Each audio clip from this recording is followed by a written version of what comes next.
నమస్తే అన్న, అందరికీ నమస్కారం.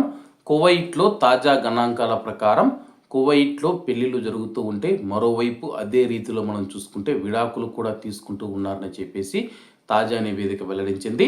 వివరాల్లోకి వెళితే కువైట్ న్యాయ మంత్రిత్వ శాఖలోని నవంబర్ 22 షరియా నోటరైజేషన్ విభాగం తెలిపిన తాజా గణాంకాల ప్రకారం షరియా నోటరైజేషన్ సేవలకు అధిక డిమాండ్ ఉందని చెప్పేసి వివాహం, విడాకులు, సయోధ్య, అధికారిక నోటిఫికేషన్ మరియు ఇస్లాం మతంలోకి మారడానికి సంబంధించిన 10,000 లావాదేవీలను నమోదు చేసినట్లు తాజా నివేదిక వెల్లడించింది. అలాగే తాజా గణాంకాల ప్రకారం 1252 వివాహాలు మరియు సయోధ్య లావాదేవీలు నమోదయ్యాయని చెప్పేసి గణాంకాలు తెలుపుతూ ఉన్నాయి.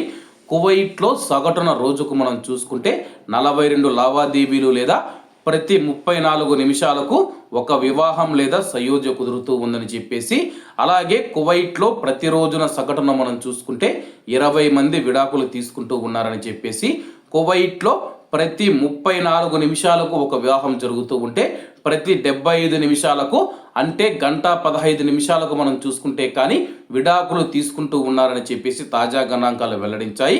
గత సంవత్సరం నవంబర్ నెలలో 595 విడాకుల కేసులు నమోదు చేయబడ్డాయి. కువైట్ జంటలలో విడాకులు 58.7% చేరుకోగా 92 వైవాహిక సయోధ్య కేసులు నమోదయ్యాయని చెప్పేసి, సగటున రోజుకు 3 కేసులు.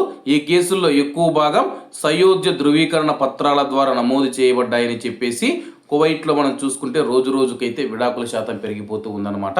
ఒకవైపు పెళ్లి చేసుకుంటూ ఉన్నారు, పెళ్లి చేసుకున్న నెల కావచ్చు, 2 నెలలు కావచ్చు, అలాగే పెళ్ళైన రోజు కూడా చాలామంది విడాకులు తీసుకుంటూ ఉన్న సందర్భాలు ఉన్నాయని చెప్పేసి, ప్రతి 34 నిమిషాలకు కువైట్లో ఒక వివాహం జరుగుతూ ఉంటే ప్రతి 75 నిమిషాలకు ఒక జంట విడిపోతూ ఉందని చెప్పేసి తెలపడం జరిగింది.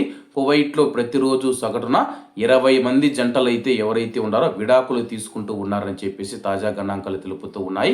ఇది కువైట్ కుటుంబ వ్యవస్థ పైన తీవ్ర ప్రభావం చూపుతూ ఉందని చెప్పేసి, కువైట్లో ఉన్న కువైటీ ప్రజలు కుటుంబ వ్యవస్థను కాపాడాలని చెప్పేసి కువైట్లో ఉన్న నిపుణులు తెలుపుతూ ఉన్నారు.